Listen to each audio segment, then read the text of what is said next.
সঁচাকৈ বৰ দুখৰ কথা। আজি আমি চতজনবাসী ৰাইজে তেখেতৰ শ্ৰদ্ধাঞ্জলি অনুষ্ঠান জ্ঞাপন কৰিলোঁ। তেখেতৰ গীত অসমত চুকে কোণে সৰু ডাঙৰ ল'ৰা ছোৱালীয়ে চবেই তেখেতৰ গীতষাৰ খুবেই ভাল পাইছিল আৰু হিয়া ভৰাই মৰম এটা যাচিছিল। গতিকে তেখেতে আজি আমাৰ মাজৰ পৰা বিদায় ল'লে। গতিকে এইটো বহুত দুখৰ বিষয় আৰু ঘূৰাই তেখেতক আমি আৰু নাপাওঁ। আৰু তেখেতে বহুত বিভিন্ন ভাষাৰ গান গাইছিলে। 40টা ভাষাৰ গান গাইছিলে। 38,000 তেখেতে গীত পৰিৱেশন কৰিছিলে আৰু ক'বলৈ কোনো ভাষাই নাই। আমাৰ জুবিন দা আমাৰ হিয়াৰ আমঠু আছিলে। গোটেই অসমবাসী আজি মৰ্মান্তিক এই দুখত, আৰু তেখেতক আমি শ্ৰদ্ধাঞ্জলি দিছোঁ আমাৰ চতজন ৰাইজৰ হৈ পেলাই। আৰু চতজনবাসীৰ যিমানখিনি আছিলে আপোনাৰ কৰ্মী আছিলে চাহ বাগিচাৰ, গোটেইখিনি শ্ৰদ্ধাঞ্জলি ইয়াত আমি জ্ঞাপন কৰিছোঁ। গতিকে ইয়াকে বহুত ধৰণৰ ধুনীয়া গীত গাইছিলে তেখেতে চাহ জনগোষ্ঠীৰ হৈ পেলাই, আৰু কমেও 40-50 হাজাৰমান গীত গাইছিলে বিভিন্ন ভাষাত। তেখেতে অসমৰ মানে বহুত এটা আমি লোকচান আমাৰ হৈছে আমাৰ অসমবাসীৰ, আৰু আমি ইয়াক শব্দ নাই আমাৰ ক'বলৈ আমাৰ জুবিন দাৰ বিষয়ে। জুবিন দা আমাৰ হিয়াৰ আমঠু আছিলে গোটেই অসমবাসীৰ। জুবিন গাৰ্গ এনেকুৱা এটা ছিংগাৰ আছিলে, আমি ভাল পাইছিলোঁ। কিন্তু আজি দুনিয়াত সি নাই, আমাৰ মাজৰ পৰা সি গুচি গ'ল অতৰাই, যে আমাক বহুত দুখ লাগিছে, সেইটো বেয়া লাগিছে। আৰু জুবিনৰ গান শুনি নাপায়, ঝুমৰ গান শুনি নাপাওঁ। আছিলে অসমৰ গৌৰৱ, আমাৰ অভিমান আছিলে। তেওঁ আমাৰ ওচৰত আজি নাই, মনটো দুখ লাগিছে। যাতে তাৰ যি সংগীত হওক যি হওক, আমাৰ অনুভৱ দুখতো শুনিছিলো সুখতো শুনিছিলো, তাক অনুভৱ কৰিছিলো। কিন্তু আজিৰ দিনটো যে হঠাতে নাইকিয়া হৈ গ'ল, মনৰ এটা আঘাত আৰু পাম লগ যেন ভাবিলে কেনেকে লাগি গৈছে মনটো আমাৰ দুখদায়ী হয়। আমি আদিবাসী মানুহ হয়, কিন্তু জীৱনৰ পৰা তাক ভাল পাই আছিলো, ঘূৰাই যে তাক নাপাওঁ, সেই মনত আঘাত বেদনা কাক কব যাম।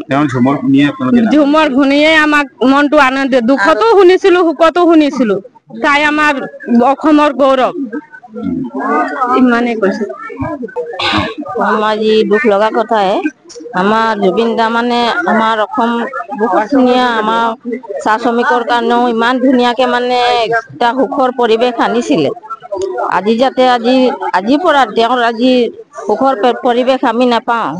তেওঁৰ গান শুনিলে আমাৰ মনটো বৰ আনন্দিত লাগিছিলে, সকলোখিনি কথা পাহৰি গৈছিলো।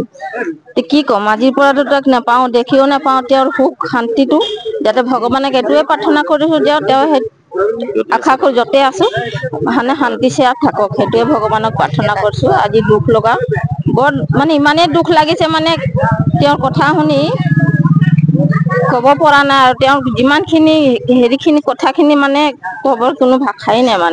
সঁচাকৈ ক'বলৈ ভাষা নাই। যোৱা কালিৰ পৰা যেতিয়াৰ পৰা বাতৰিটো শুনিছো যে জুবিন আমাৰ মাজত নাই, কিবা শোকে খুন্দা মৰাৰ নিচিনা মাৰি ধৰিছে।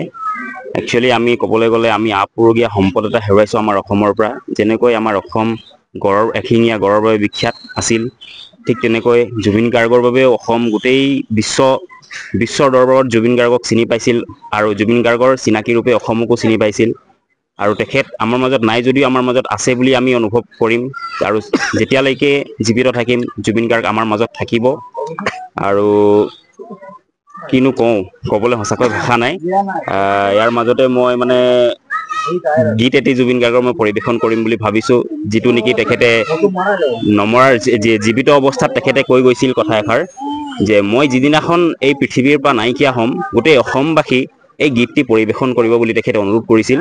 আৰু সেই মৰ্মে মই ভাবিছো দুই এশাৰী মই এই গীতটি পৰিৱেশন কৰিম বুলি ভাবিছো। মায়াবিনী ৰাতিৰ বুকু দেখা পালো তোমাৰ ছবি, ধৰা দিলা গোপনে আহি হিয়াৰ কোণত, তুমি যে মোৰ শুকান মনত নিয়ৰৰে চেঁচাটো পাত নামি অহা ৰ'দৰে ৰ'দ মোৰ দেহৰ প্ৰতি পুৱা ধুমুহাৰ সতে মোৰ বহু যুগৰে নাচোন এন্ধাৰো সঁচা মোৰ বহু দিনৰে আপোন নিজানৰ গান মোৰ শেষ হ'ব ভাবো তোমাৰ বুকুত